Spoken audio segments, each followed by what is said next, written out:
Ndabaramukije abandi ndabahaye mwiriwe bivanye naho muherereye niteka n'umunezero ntangere byo gusubira kubana namwe mwe banywanyi mukurikira iyi mboneshakure yacu ari nayo yanyu Shiramatsiko TV. Imboneshakure imwe rudende dushikiriza inkuru n'ibiganiro utaronka ahandi. Uyu ni umwanya w'amakuru agezwe ko ari kuvugwa ngaha mu gihugu c'u Burundi, aho tugiye kwibanda ku biriko biravugwa n'abarundi bose babona ko Agatho Rwasa ariko ararenganywa, kandi iboneka neza ko Agatho Rwasa agiye gupfungwa n'ubutegetsi bwa CNDD-FDD nk'uko mumaze iminsi mubibona, aho bamuteze imitego myinshi itandukanye, harimo kumutega amasanganya akomeye cyane kugira ngo ashengezwe agandagurwe, ndetse no kumutega indi mitego ikomeye cyane ariko bakabona ntimufashe. None icyo bagiye gukurikiraho ni ukumukorera iremetanya nk'uko bikunze kugenda ku butegetsi bwa CNDD-FDD, aho uwo badashatse bamukorera iremetanya amaze bakamupfunga. Ariko abarundi isinzi bakaba bavuga ko igihe cyose leta ya CNDD-FDD izaba ikoze ikosa ryo gufunga Agatho Rwasa canke se kumwica nk'uko bamaze iminsi babitegura, ko bazahura n'ingorane zikomeye cyane. Abarundi batari bake bashavuye baravuga ko barengewe n'ibiriko birakorwa n'ubutegetsi bwa CNDD-FDD mu gihe bari bizeye ko umushingamateka Agatho Rwasa ariwe uzabatabara. None biraboneka neza ko Perezida Evariste Ndayishimiye icyo ashaka atacindi uretse kugandagura iyi nzirakarengane Agatho Rwasa. Abarundi bo mu mpande zose zitandukanye z'igihugu bagize icyo bashikiriza, kandi bakaba bagaragaje akababaro ndetse n'icyo bariko baratekereza, aho benshi bavuga ko Agatho Rwasa yari akwiye kongera gutanguza ikiroberi gishobora gutabara abarundi, kuko aho ibintu bigeze ahatemba, kuko biraboneka neza ko ingendo ya CNDD-FDD atayindi uretse kugumya bapfukamye mu nda abarundi batari bake bakavuga ko ibihe byose bikomeye Agatho Rwasa azacamo nabo nyine bazamukurikira, kuko mwagiye mubona uburyo ki yagiye akurikiranwa ndetse n'ibihe bibi yagiye acamo kubera ubutegetsi bubi bwa CNDD-FDD. None n'ubu bakaba bashaka kumupfunga ndetse no kumwica cyangwa se agata akomoka agahunga igihugu. Ariko abarundi batandukanye bo mu mpande zitandukanye bakavuga ko ibi byose noneho batabyihanganira, ahubwo ko bagiye gufasha Agatho Rwasa kugira ngo ashikire intebe isumba izindi ngaha mu gihugu c'u Burundi, kuko babona neza ko ariwe ushobora kongera guhuza abana b'u Burundi. Murazi ko abarundi b'incabwenge bagakwiye gukorera igihugu bose bangajwe n'ubutegetsi bwa CNDD-FDD bari hanze y'igihugu, kandi bikaboneka neza ko leta ya CNDD-FDD ata migambi ifise kugarura abo barundi. None abarundi batari bake bakaba bavuga ko bagiye gufatana na Agatho Rwasa kugira ngo bahabuze demokarasi mu gihugu c'u Burundi. Nibyo nyine tugiye kubashikiriza, aho tugiye kubereka ingorane zikomeye cyane umushingamateka Agatho Rwasa yagiye acamo kuva yajya ku rugamba gushika uyu munsi, aho CNDD-FDD abategetsi bayikomokamo barota kumwica ariko Imana igakinga. Byose nyine mugiye kubikurikira kuno muyoboro wa YouTube Shiramatsiko TV, udushikiriza inkuru n'ibiganiro utaronka ahandi. Ariko niba ukunda amakuru n'ibiganiro ducisha kuno muyoboro ukaba utarakanda kuri sabone, kandaho kugira ngo uko dushizeho amakuru n'ibiganiro bene nk'ibi ujye uba uwa mbere mu gushikirwa nabyo. Agatho Rwasa agiye gushengezwa imbere y'ubutungane, niko Nestor Girikushaka yatangaje, aho nyine yamwagirije ko yasahuye ubutunzi bw'umugambwe seneri. Umugambwe seneri uvuga ko ugiye gushengeza Agatho Rwasa ku butunzi yagirizwa ko yagiye anyuruje. Mu kiganiro amenyeshamakuru, Nestor Girikushaka yavuze ko inzego zemeje n'ikoraniro kaminuza ryabereye Ingozi imbere yo gutangura ibikorwa zaciye zihutira gushiraho umurwi uharura ubutunzi, ibikoresho n'amafaranga byose by'umugambwe seneri.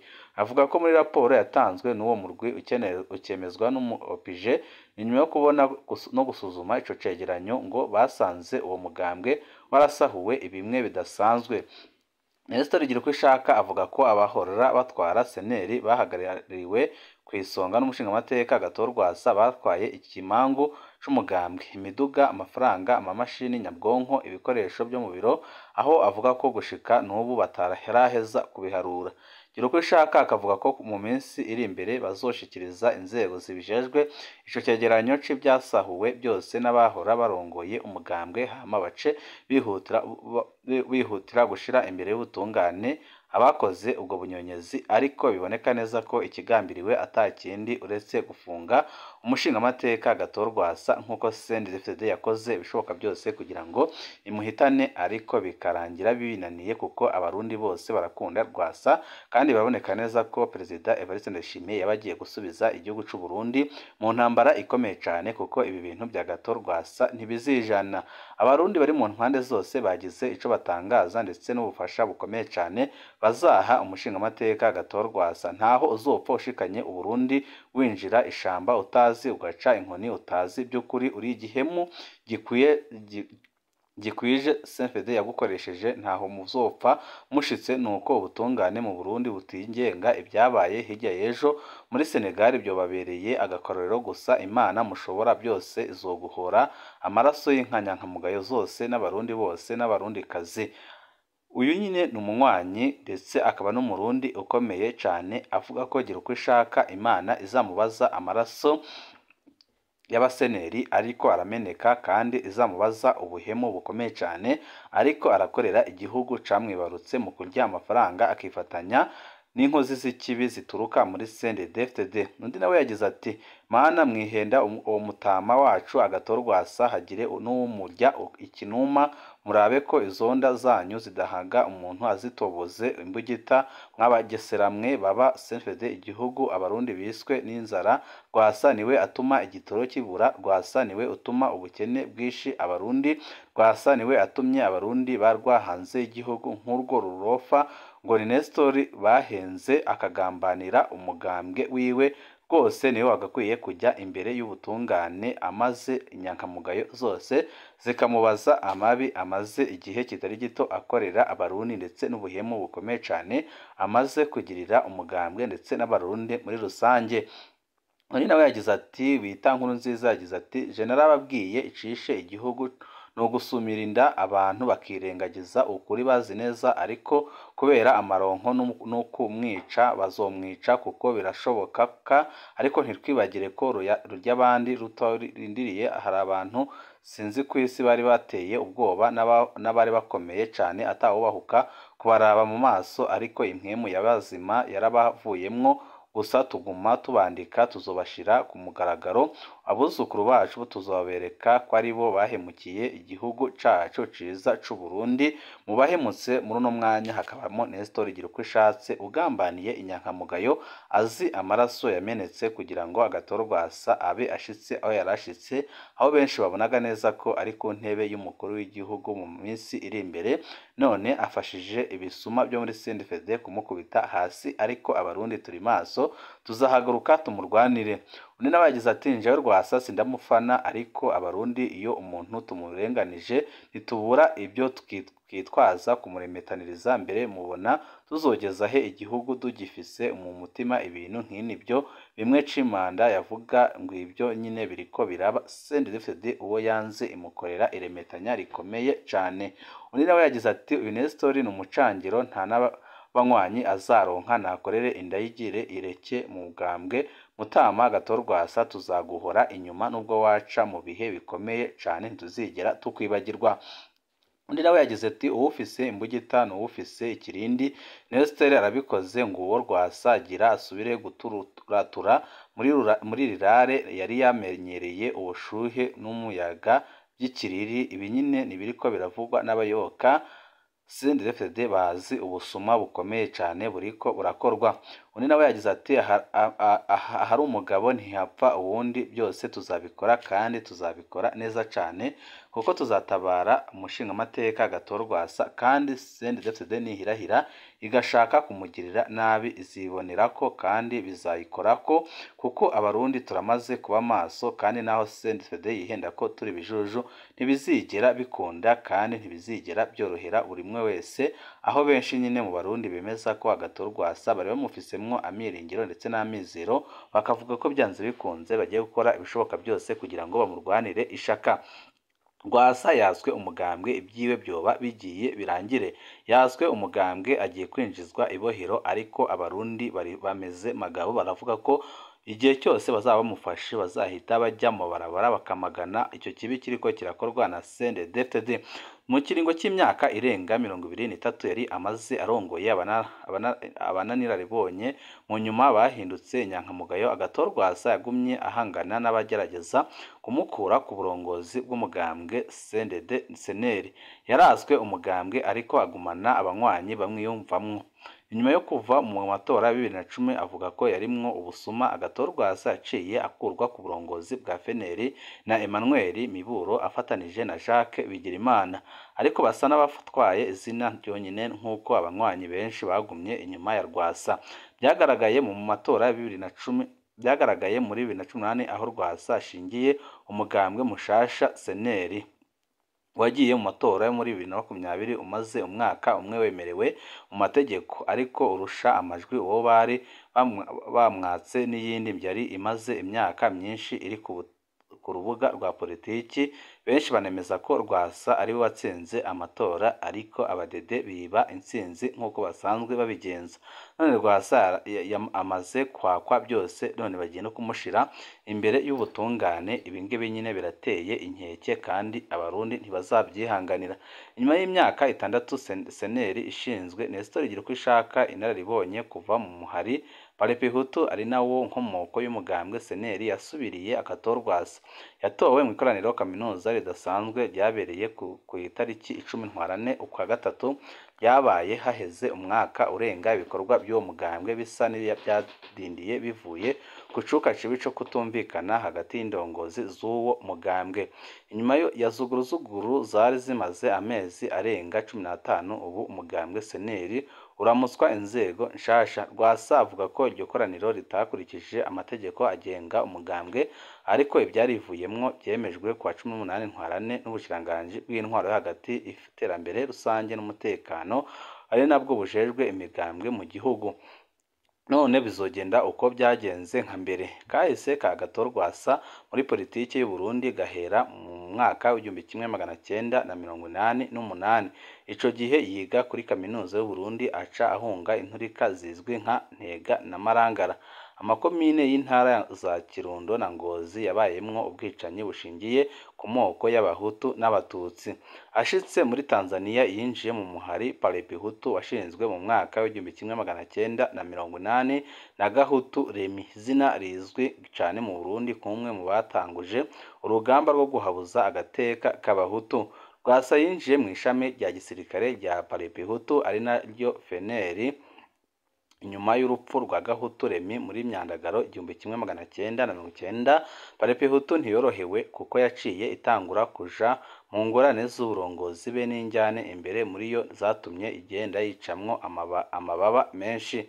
Aya mababa yatanguye kwibonekeza inyuma yaho mu mwaka w'1992 Kabura Kasiyani agerageje kubogoza Dr Etienne Karatasi yari yasubiriye Gahutu Remi, maze haca haba igice kimwe cagumye kiyoboka Dr Karatasi, abandi nabo bashigikira impinduka z'ico gihe bakurikira Kabura. Muri 2001 mu gihe Agatho Rwasa ari we yari arongoye abagwanyi ba Parpehutu FNL mu karere k'uburengero bw'u Burundi, nawe yaratembagaje Kabura Kasani maze aca afata umuhari mu minwe. Naho nyine hari habaye ukwigabura gushasha kuko bamwe babandanije bari inyuma ya Kabura Kasani, abandi nabo bakurikira Rwasa. Mu nyuma amazina nka Ale Mugabarabona na Jean Bosco Sindayigaya batazira Gatayire ni abandi baciye mu makanda ya Gahutu Remi inyuma yo kugerageza kubogoza Rwasa. Naho ayandi mashami ya Parpehutu yagumyeho kuva ico gihe. Agatho Rwasa niwe yatahiye rifise ingufu kurusha ayandi, ari naryo mu nyuma ryahavuye rivamwo umugambwe wa Parpehutu FNL. Kutajana n'ibihe. Hagati aho Rwasa ntiyerekwa ibiganiro by'amahoro wari watangujwe na Julius Nyerere yahoze arongoye Tanzania mu ntumbero yo gutorera umuti injyane z'amoko na politike zari zimaze imyaka zingamitse Uburundi zigasongwa n'intambara yadutse inyuma y'igandagurwa rya Perezida Melchior Ndadaye muri Kitugudu umwaka w'1993. Ibyo biganiro byarimwo imigambwe n'imihari yagwanya ubutegetsi ico gihe. Ibyo biganiro byashikanye ku masezerano y'amahoro yinjiye mu mateka y'u Burundi nk'amasezerano y'amahoro ya Arusha yatewe ko igikumu muri Myandagaro mu mwaka w'ibihumbi bibiri, ariko mu mihari yagwana ikomeye nka CNDD na Pariphutu FNL ya Rwasa ntiyemeje ayo masezerano, ariko mu nyuma CNDD yo yarabandanije ukwayo ibiganiro na leta mu mpera za 2003 barashika ku masezerano yunganira ayarusha. Uwo muhari wahavuye uhinduka umugambwe wemewe n'amategeko uca winjira mu nzego za leta z'imfatakibanza gushika habaye amatora ya mbere muri 2005 watsinze n'ubu ukaba ukiri ku butegetsi. Ico gihe cyose Pariphutu FNL ya Rwasa Agatho yasigaye inyuma ibandanya kugwana na leta yari isigaye irimwo canke iramuswa CNDD-FDD. Rwasa na Pariphutu ntibumva umugambi w'amahoro bari batsimbataye kuco bita iragi basigiwe na Gahutu ryo kwemera bari gushikira ubutegetsi biciye mu ntsinzi ya gisirikare, ariko muri uwo muhari siko bose babibona. Uko iminsi yahera niko bamwe muri bari barongoye bagenda baruhishwa n'intambara, mbere bamwe muri bo baca batangura kugerageza gukura Rwasa kugira ngo batware umuhari mu biganiro, ariko ntibyabashobokeye. Bamwe muri bo ni nka Ale Mugabarahona abafatanije na Anatole Kubwimana muri Myandagaro 2002, Jean Bosco Sindayihigaya batazira Gatayire muri Gitugudu 2005. Aho hose hakurikira igikorwa cyo guhiga buhongo abagirizwa ko bari inyuma y'abashaka kugumuka. Mu gihe Uburundi bwaja muri leta mfatakibanza ivuye mu masezerano ya Arusha bugana ku matora yo muri 2005, amakungu yari ageze aho aruhishwa n'uno muhari, mbere akagabisha kuwushira ku rutonde rw'imihari y'iterabwoba. Kubera ico gitsure c'amakungu cane c'abategetsi babakere, Rwasa yahavuye yemera kwinjira mu mugambi w'amahoro, aho muri 2004 yagondojwe akaja mu biganiro, ariko byamaze igihe kitari gito birangwa no kwiteza utunyoni.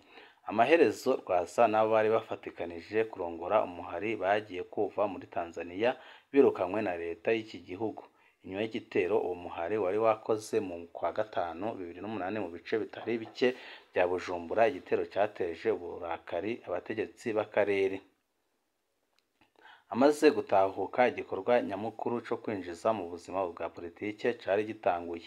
Muri 2009 amaze kwemera guhindura izina, umuhari Pariphutu FNL akwita FNL yahavuye yemererwa nk'umugambwe wemewe n'amategeko maze utangura gukora ku mugaragaro. Rwasa n'umugambwe wiwe mu mushasha FNL baritabye amatora ya 2010, ariko hamaze kuba intambwe ya mbere yo gutorera abajanama b'amakomine muri Rusama. Rwasa ari nawe yari akomeye mu bahiganwa na Petero Nkurunziza wa CNDD, yaciye yiyonjoroka avuga ko amatora yarimwo ubusuma n'iterabwoba. Kuva ico gihe ibintu ntibyoroshe, haba kuri we ubwiwe no kuri banywanyi biwe ba FNL muri rusange, mbere bikaba byatumye ahunga avuga ko yariko arahigwa n'ubutegetsi ngo bumugandagure. Muri Nyakanga ukwezi kw'icenda uwo mwaka nyine niho Emmanuel Miburo yatangazwa ko amusubiriye ku burongozi bwa FNL. Jacques Bigirimana abatari bake babona ko ari we yateguye iki gikorwa abifashijwemo n'ubutegetsi, aca aha umunyamabanga mukuru w'umugambwe, naho inyuma y'imyaka mike yahavuye ari we ahabwa uburongozi bwawo. Ariko byabonetse ko bari batwaye izina gusa, ariko umugambwe wagumye mu minwe ya Rwasa. Amaze kuva mu buhungiro muri 2013 yakiriwe nk'umwami, nubwo ubutegetsi bwari bwagerageje burabuza abanywanyi, ariko mu mategeko nta mugambwe yari agifise naho yaguma awitirira canke awitirirwa n'abamuyoboka.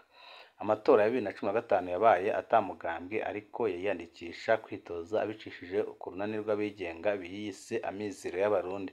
Ico gihe abayoboke biwe barajuragitse cyane. Inyuma yo kubabuza kwitaba amatora, ariko bikaba ngombwa ko benshi baja gutora, Rwasa yararonse amajwi yamuhaye intebe mu nama nshingamateka. Yahavuye yinjira muri ubwo rwego rw'izina rwa runani Amizero y'Abarundi kugira ngo ntiduhemukire abanywanyi mu byifuzo byabo, kandi ni ngombwa ko baserukirwa, nk'uko yabibwiye ikinyamakuru Jeune Afrique. ico gihe Rwasa ntiyorohewe kumvisha abanywanyi biwe igituma yari afashe iyo ngingo kandi yari yabujije abanywanyi kwitaba amatora. Nyuma zuguruzuguru zamaze iyi myaka yose niho muri 2018 Rwasa nabo bari kumwe bashinga umugambwe seneri, ukaba wagiye kwemerwa n'ubushikiranganji bw'intwaro hagati muri Ruhuma 2019. niwo wamuhaye intebe y'ubushingamateka mu matora yo mu mwaka wa 2020. Ikiringo cy'iyo ntebe kizorangira mu mwaka uza aho hazotorwa abashingamateka n'abajenama b'amakomine bashasha. Kizoba igihe cyo kuraba ko Rwasa zo kwivyukiranya uko amaze imyaka abikora canke ko ubuzima bwiwe bwa politike buzoba buhereye aho, nibura ubwo kuba mu nzego z'igihugu. Gushika ubu seneri niwo mugambwe waboneka ko ukomeye utavuga rumwe n'umugambwe uri ku butegetsi, ariko inyuma yaho ikoraniro kaminuza ridasanzwe ryabereye Ingozi ku wa 10 Ntwarante uno mwaka rimubogoje rigashinga izindi nzego. Bamwe mu banyapolitike b'u Burundi babona ko demokarasi mu gihugu isubiye inyuma cane, bakabona ko ubutegetsi bwa CNDD aribwo bumwatse umugambwe kugira ngo bushireho abo bushobora gutwarira mu kwaha. Ibi nyine bikaba aribyo biri no ko birigaragaza. Rwasa ntiyemera ikiri koraniro kaminuza ridasanzwe riherutse kubera Ingozi mu buraruko bw'u Burundi, intara avukamwo. Yabwiye BBC ko iri koraniro ritari rikurikije amategeko, ari naco gituma atemera inzego zarivuyemo. Rwasa yagiriza umushikiranganji w'intwaro hagati mu gihugu, iterambere rusange n'umutekano ko yahonyanze amategeko agenga imigambwe, avuga ko ritamwemerera kwivanga mu bikorwa by'umugambwe. Ati nibaza ko umushikiranganji afise ingorane kuko nta muntu adafise ingorane yokora nk'ibyo yakoze. Asigura ko amategeko y'umugambwe aha uburenganzira umukuru w'umugambwe gutuma ko ikoraniro kaminuza, ariko ko yabimwankiye. Ati mu gihe yanse ko ntarituma ko yokwemeza gute ko akagwi k'abantu batabiriye kuriwe ariko kakora ibintu akavuga ko ari ikoraniro kaminuza. Ico nzi co nuko impapuro umugambwe yarawubahaye, mugabo ntashobora gutegeka abanywanyi kubakurikira, naho afise amabohero, igipolisi n'iperereza. Ibyo ndibaza ko bizobagora. Rwasa abona ko ari igikorwa co gutuza abo ubutegetsi budashaka mu Burundi, mbere ko naho yarondera gushinga uwundi mugambwe leta itamwemerera. Ati uwo mugambwe wo mushinga woshingira hehe mu gihugu citwarwa nande, ko ico badashaka ari uko tubaho tuzwi ko turi mu mugambwe ushobora guhangana nabo. Ico badashaka nuwahangana nabo muri matora. Sibwo bwa mbere Rwasa yazwe umugambwe, ariko ibyabaye muri kahise byerekana ko bamwaka izina we akagumana abamugambwe. None ubu niko bizogenda. Haracari kare kumenya igene bizogenda, ariko mwanya niwo uzotanga inyishu, akavuze. Ariko ikigaragara cyo nuko Rwasa n'ubundi yagumanye abanywanyi kugeza aho bavuga ko bazamurwanirira kugeza ku ifirimbi ya nyuma.